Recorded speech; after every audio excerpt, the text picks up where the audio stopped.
이제 광산구시잖아요, 지역구가. 네. 제가 이제 고향이 원래 광산군에서 이제 그게 광주로 편입되면서 구가 또 바뀌어 버렸어요, 남구로. 네네. 그 저는 처음에는 계속 제가 광산군 줄 알고 있었거든요.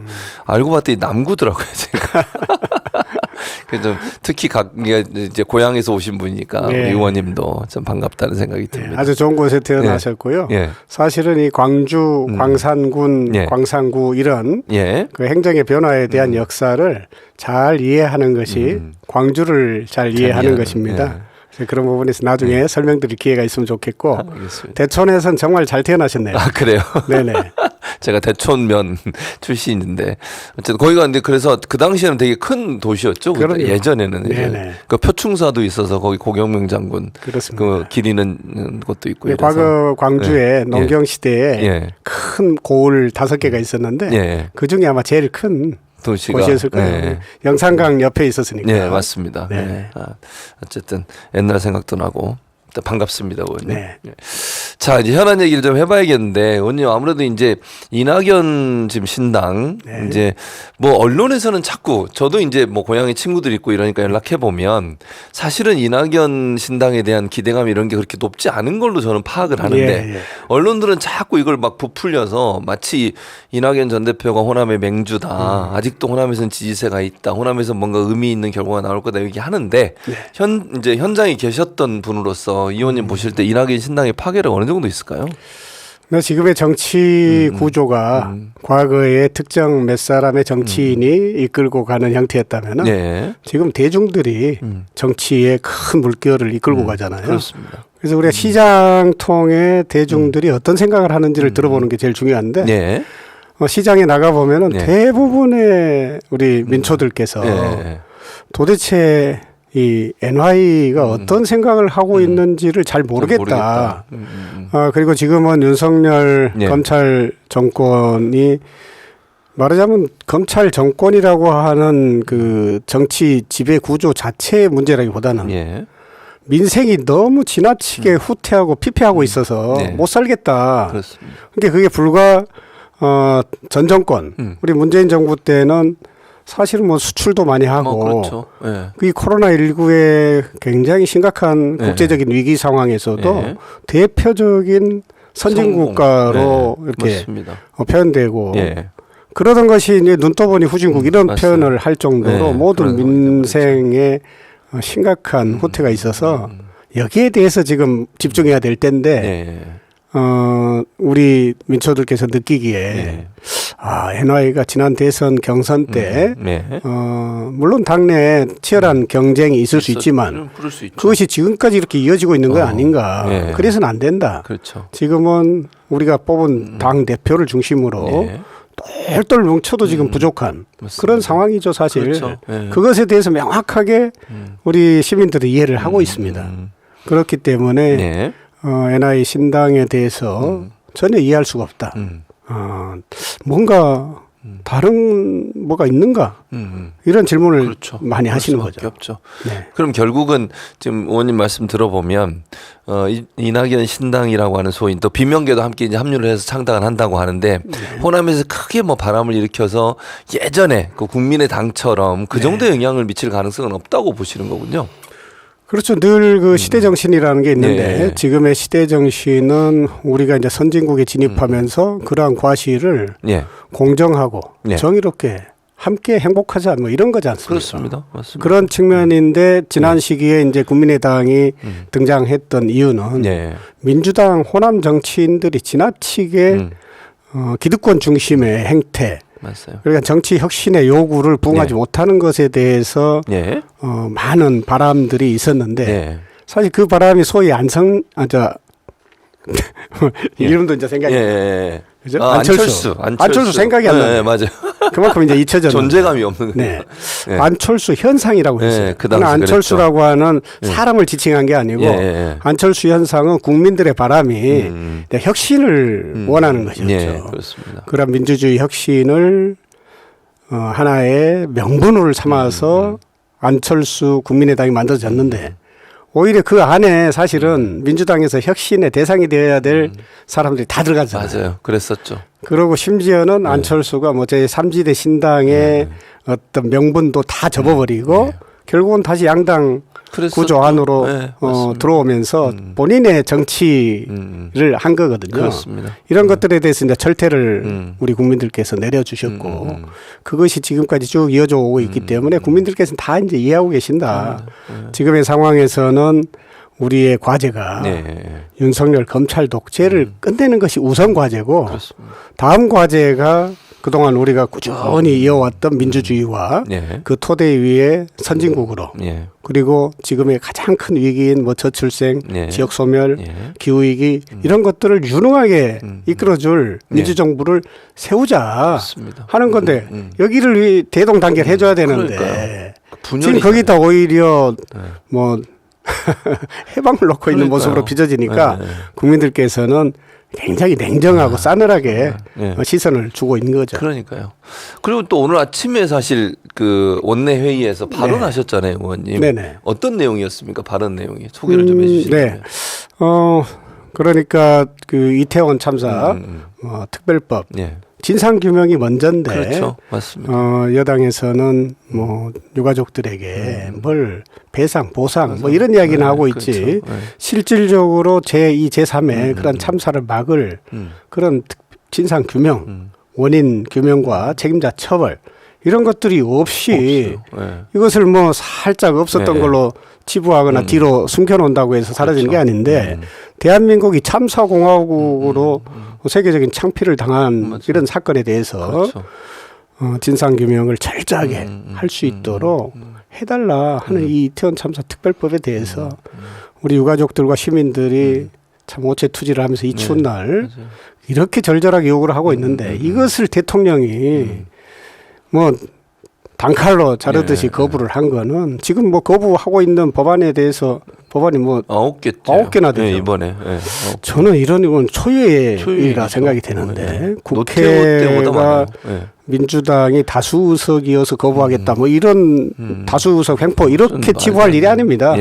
국민들의 이런 요구가 헌법에 근거한 또 삼권 분립에 근거한 국회의 권한 대통령이 이걸 정쟁화하면서 거부한 것은 심각한 헌법 유린이다. 이렇게 봐야 되고요. 이 점에 대해서 좀 질타를 했습니다. 그리고 많은 검사들이 지금 국회에 들어가겠다고 좀 참 큰 난리가 나고 있는 느낌이 많이 들어요. 이거 진짜 이 나라를 검사들의 나라로 완성하겠다는 것이냐 이런 생각이 드는데 여야를 불구하고 지금 검사들이 국회의원 출마하는 사람이 굉장히 많지 않습니까? 특히나 또 민간 기업에 사회이사로도 많이 진출하고 있고 검사들의 나라를 만들면 과연 국민이 행복하겠나?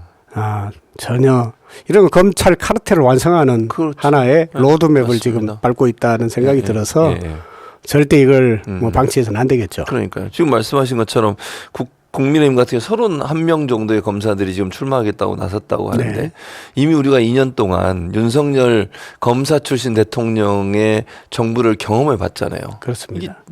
제가 이런 표현 좀 뭐 상대방이 기분 나쁠 수 있지만 능력 없다, 무능, 불통, 자기는 오류가 없다, 사과 한 번 안 하고 이런 모습 아니겠습니까? 그러면 이런 검사 출신들이 국회에 들어오면 또 그런 현상이 계속 반복되지 않을까 하는 생각이 듭니다. 그렇습니다. 사실 우리 민주당에서 정치권 특히 이제 국회에 진입하는 하나의 프로세스 과정들을 보면은 지역사회에서의 헌신 맞습니다. 이런 것들을 통해서 지역이 과연 뭐 어떤 것이 문제인가 지역민들은 무엇 때문에 아파하는지 이걸 해결해야 될 방법이 뭔지를 현장 안에서 탐구하고 모색하고 희생하고 헌신하고 그러한 바탕 위에서 본인의 자질을 검증받고 그런 다음에 국회의 국민의 대표로 선택을 받아야 되는데 본인이 가지고 있는 가장 최근에 뭐 당대표나 대통령 그런 인연관계 이런 걸 통해서 정치에 진입하려고 하는 것에 대해서